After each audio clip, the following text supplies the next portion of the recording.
ابن مردویہ اور حاکم میں نبی کریم صلی اللہ علیہ وسلم کی حدیث پاک ہے کہ اللہ جل شانہ 3 اشخاص کی دعائیں قبول نہیں کرتا۔ ایک تو وہ شخص کہ جس کے گھر میں بد اخلاق بیوی ہو، گالم گلوچ کرتی ہو، دنگا فساد کرتی ہو، ناشکری کرتی ہو، شوہر کی غیبت کرتی ہو، تو شوہر کے لیے ضروری ہے کہ اس سے علیحدگی اختیار کر لے، اور اگر وہ اس سے علیحدگی اختیار نہیں کرتا تو اللہ جل شانہ اس کی دعائیں قبول نہیں فرماتے۔ دوسرا وہ شخص جس کے پاس کسی یتیم کا مال ہے اور وہ اس کو ان کی بلوغت سے، ان کے جوان ہونے سے پہلے ہی ان کو واپس کر دیتا ہے، تو ایسا شخص بھی اللہ کے نزدیک مقرب لوگوں میں سے نہیں ہوتا، اور اللہ پاک ان کی دعائیں قبول نہیں فرماتے۔ تیسرا وہ شخص جو کسی کو قرض دے اور اس کے بعد جو دستاویز ہے اس پر نہ تو اس نے کوئی کتابت کی اور نہ ہی اس نے کوئی شہادت لی، اور جب جو شخص ادھار لے گیا وہ مکر گیا، اب یہ شخص اللہ سے دعائیں مانگتا ہے، تو اللہ جل شانہ اس کی دعائیں بھی قبول اس لیے نہیں فرماتے کیونکہ اس نے قرآن کے احکامات کی حکم عدولی فرمائی ہے۔ جہاں تک عورت کا تعلق ہے، ناشکری عورت کا تعلق ہے، بد زبان عورت کا تعلق ہے، سیدنا اسماعیل علیہ السلام جو ہے وہ مکہ معظمہ میں جناب ابراہیم علیہ السلام ان کو چھوڑ کر ان کے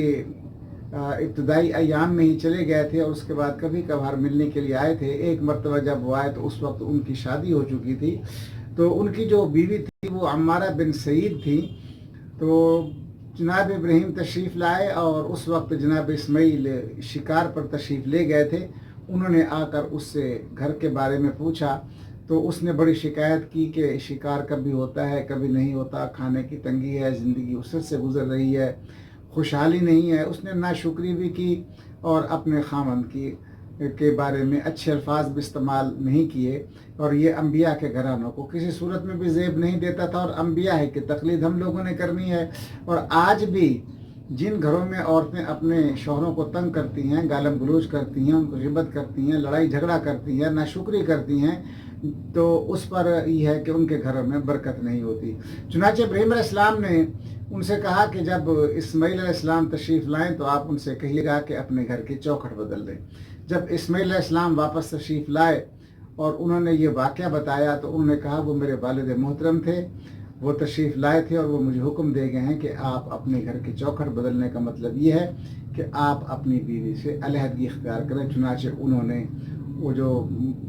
تھی ان کی پہلی بیوی عمارہ بن سعید، ان کو انہوں نے طلاق دی، اور اس کے بعد انہوں نے قبیلہ جرہم میں ایک سیدہ بن خفاز سے جو شادی کی، اور اس میں سے پھر اللہ پاک نے ان کو 12 بیٹے دیے، اور ان کے ایک بیٹا قیدار تھا جس میں سے میرے آقا و مولا حضور نبی کریم صلی اللہ علیہ وسلم کا ظہور ہوا۔ تو دوسری